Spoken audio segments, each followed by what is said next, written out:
Welcome to the Long Term. I'm Ty King. In this podcast, where we've talked so much about recovery, it comes from what do you recover from, right?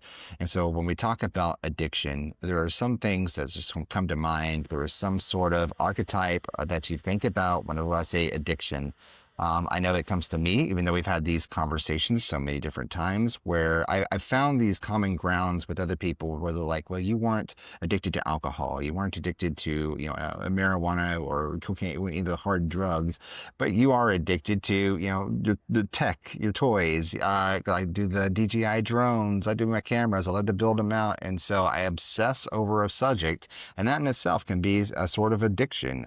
People can have addiction in a lot of different areas. And so I'm really excited to talk about that and the whole concept of what addiction is and how it puts us outside of ourselves with Miss Zoilita Grant. And so I really appreciate you being here because you've got such an extensive history and your credentials, what you've accumulated over time are unlike anybody else I think we've interviewed on this show yet. And so I'm really interested to just sit on this side and sort of learn from you. So yeah, thank you for being here.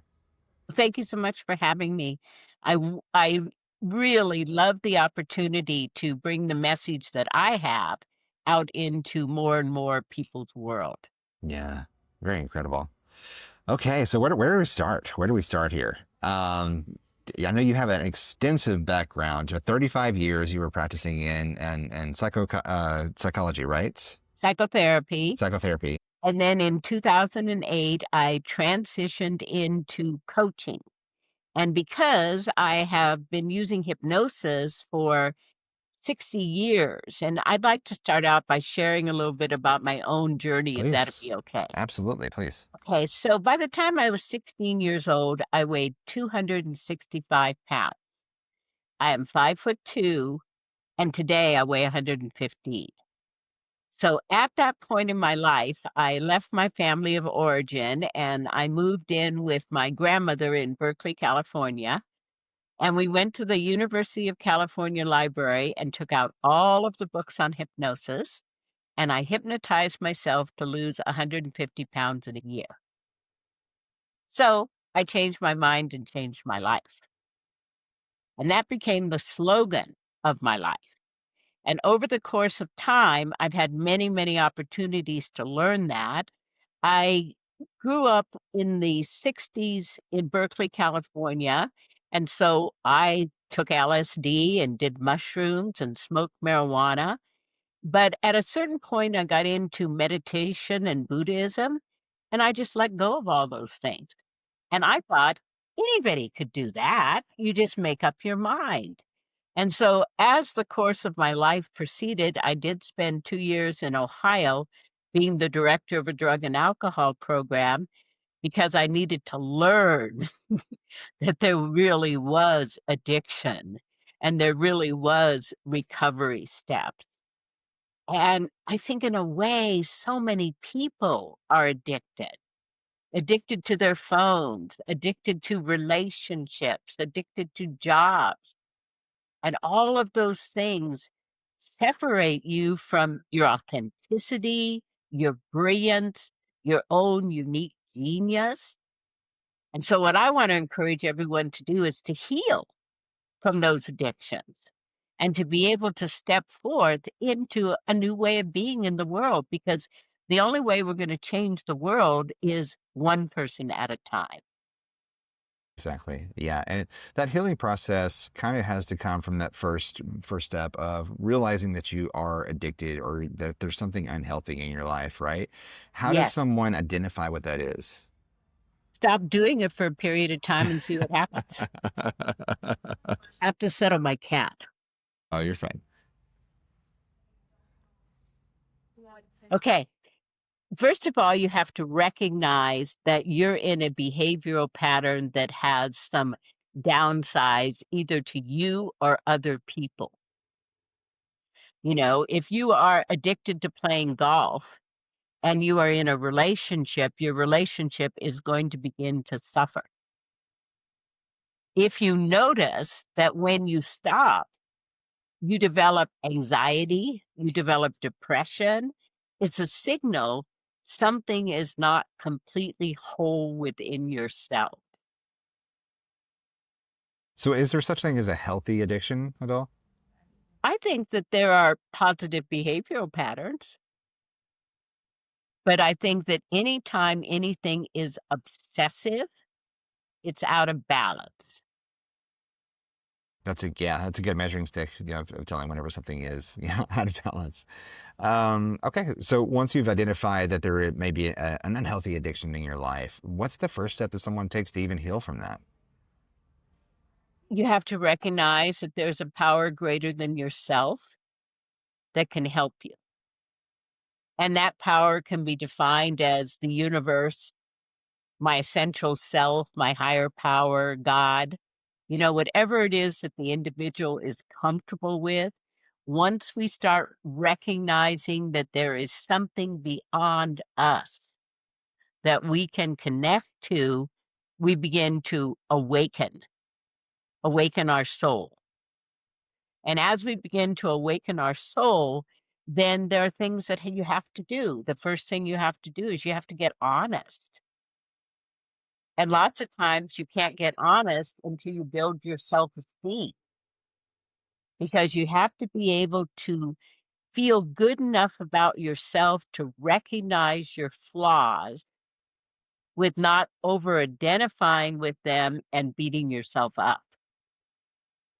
Okay. So you have to see clearly, and then you have to do the feeling work.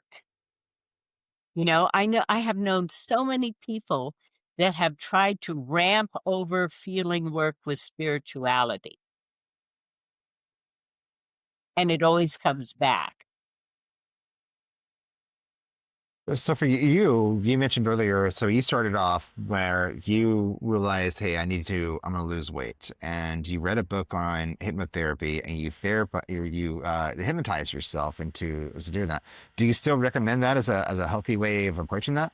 Absolutely. I Yeah. think hypnosis, and I prefer the word hypnosis rather than hypnotherapy. Okay. And I actually read dozens of books on hypnosis. I took out all the books that I could in the library of the University of California, which was a premier university in the 1960s.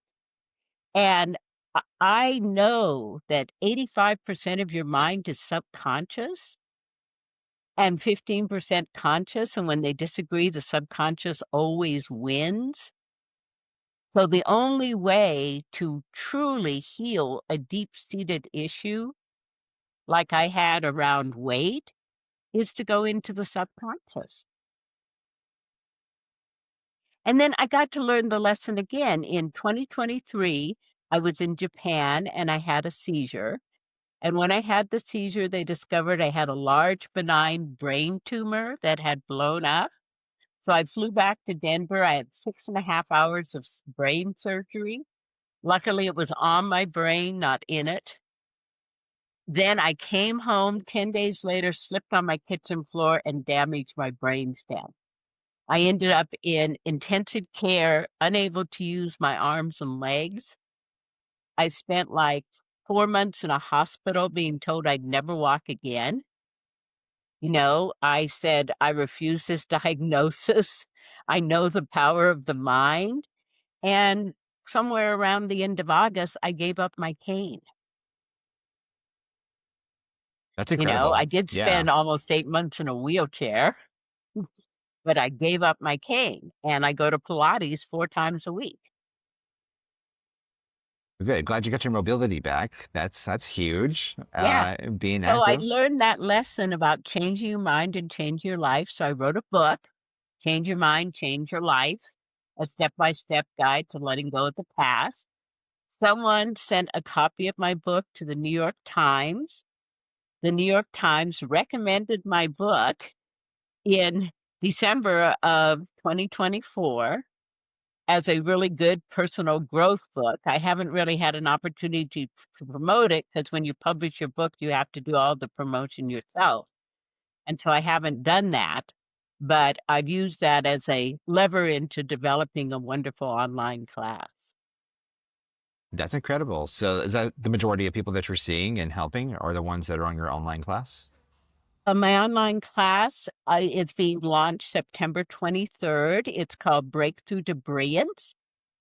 and it definitely is a quantum leap shortcut into recovery. It takes you through the steps to get resilience and to be able to access creativity and to design your life.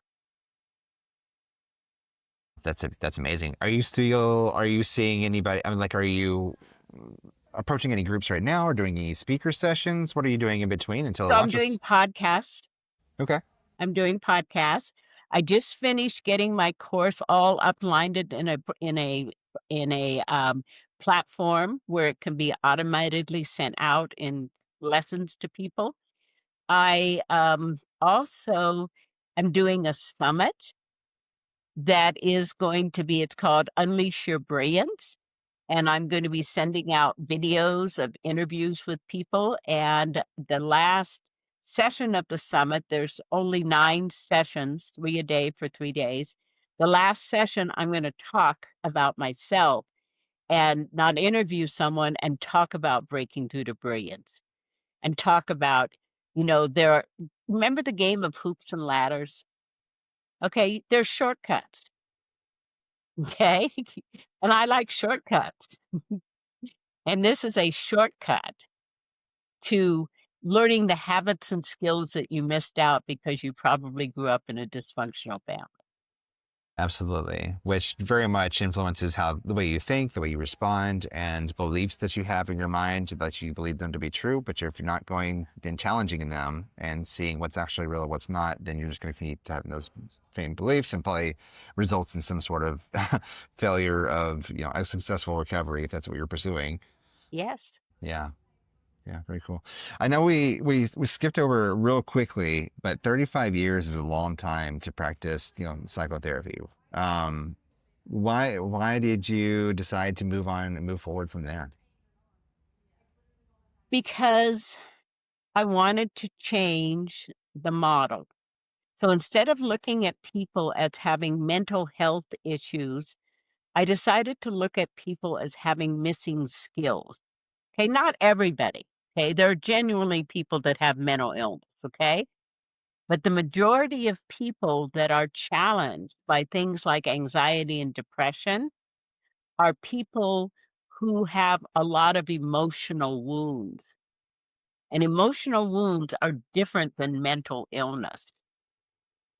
And emotional wounds can be healed by releasing them through different kinds of hypnotic processes, different kinds of somatic kinds of techniques. There's many ways to release that emotional wound. But then the mind has to be reprogrammed. And I've studied many modalities. And the most effective way to reprogram the mind is through hypnosis. Hypnosis is learned. 90% of people can do it. It's a technique for managing your biocomputer. Yeah, that makes so much sense. So for this book that you compiled, I know it must have taken you a while to write a book, just like it takes anybody. But for this to be, you're putting accurate information and things that you've learned and practiced over years and years and years of experience. What was that experience like putting this book together? And were Well, you I nervous at all really whenever you hate hit to say publish? this. I hate to say this, but I Yes. wrote the book in 8 weeks, and I hired a writing coach who gave me a template, and I just wrote. And, I had a really successful hypnotherapy school, and this was hypnotherapy, for 14 years. And I wrote 24 books on hypnosis. So I actually cut and paste a lot from myself. Yeah. But compiling all the knowledge that you've worked a long time to accumulate, I'm sure. And then changing it from a practitioner doing it to self-help. Yeah, yeah. The perspective of doing it, subjectively rather than having an objective, stance on what this information is. Yeah, Yeah, and so huge that's difference. part of the reason that I switched out of psychotherapy, and I honor psychotherapy, and I love it. I'm not saying anything bad about it, but I like the switch into the empowerment of the person to use a guide or a coach to help them change. Yeah, that's amazing. So your group is coming out in very, very soon. Is there a place where people can go to sign up for that ahead of time, or do Yes, they need to wait for it to, okay? yes. So if you're on Facebook, I have a Facebook event called Unleash Your Brilliance. If you just Google that, not Google, but if you search for that on Facebook, it'll take you right to the event and you can there get to the summit. And the summit will be totally worth it. And I also have a link in there about how you sign up to the Breakthrough to Brilliance course. So, Perfect. And we'll definitely link that in the show notes for this. And your book, people can find your book where? so the book is on Amazon and it's called Change Your Mind, Change Your Life, a step-by-step guide to letting go of your past. Awesome. Thank you. Well, I'm going to ask you the question I always ask everybody, towards the end of the interview, and accumulated with all of your experience, both your personal life and professionally, what do you think is a good long-term solution for people that are dealing with maybe recovering from one of those? Maybe they realize they are addicted to something. What is a good long-term solution for people? I recommend that everyone have a coach or mentor. I have 2 coaches, a business coach and a spiritual coach. A coach or a mentor allows you to basically have accountability to fulfill your own dreams, Great. and we're Awesome. always better together. Right. Yeah. And the more resources you have working together, yeah, the better and stronger, net of support you have. And I'm sure it helps to fortify your mind so that you're not as, likely to relapse or to go back to the things that you worked so hard to get away from. So one of the things that I do when I support people in recovery, in Colorado, you cannot work on addiction, you have to be an addiction counselor, but you can support recovery. Yeah. So one of the things that I do is I teach people how to hypnotize themselves so that they have a daily tool that allows them to be well resourced and to be regulated when they deal with the world. So what is this? What is the process of, being hypnotized? Now I know you've got your class that's coming up, so obviously you're going to be talking about it. But just so people can prepare if they want to join this, what's involved in hypnotizing? So, trance or a state of hypnosis, there are 20 different levels of it. In the lightest levels, you don't really think you're hypnotized, but you're highly suggestible. Watching 2 hours of video puts you in light trance. That's why you should close your eyes when there are commercials, okay? Good Because tip. otherwise they anchor into the brain. In deepest levels, you could theoretically have surgery without anesthetic, but there isn't a hospital in the world that'll allow you to do that. But the Egyptians did it. Hmm. The Egyptians performed surgery by hypnotizing people with candle flames. Oh, did not know that. Yeah, and there's designs on the pyramids that talk about it. And there are mummies where they can see the mummy had brain surgery and the mummy lived after that. So it's a very powerful tool. But the process that I like to use is to take someone into hypnosis in a formula Hmm. and put a suggestion in that this is their process to get into hypnosis, do a suggestion and a visualization because that creates whole brain learning when you do pictures and words together. And then give them a piece of paper that says, this is your self hypnosis exercise. When they follow those steps, they immediately go into hypnosis. Awesome. Well, it's something really to look forward to. And as we said before, yeah, the link to that will be in the show notes. And so if you are watching this on YouTube, we thank you so much for tuning in for this episode. And if you are listening on any of the podcast platforms, vice versa, you can find us on YouTube. Search for Long Term Podcast and Recovery. The biggest ask that we have for this show every time is, we love having you to like and subscribe and comment, of course, but the most meaningful thing that you can do is share this episode with someone that could stand to reason, or maybe they need to hear this message that Zoilita just talked about, right? And so sharing it with those people that need to hear about it helps us get that message to those people. The worst that can happen is that they won't listen to it. The best thing that can happen is it'll save their life. And so I appreciate you for tuning in to these episodes each and every week. And we'll thank you, and we'll see you in the next episode.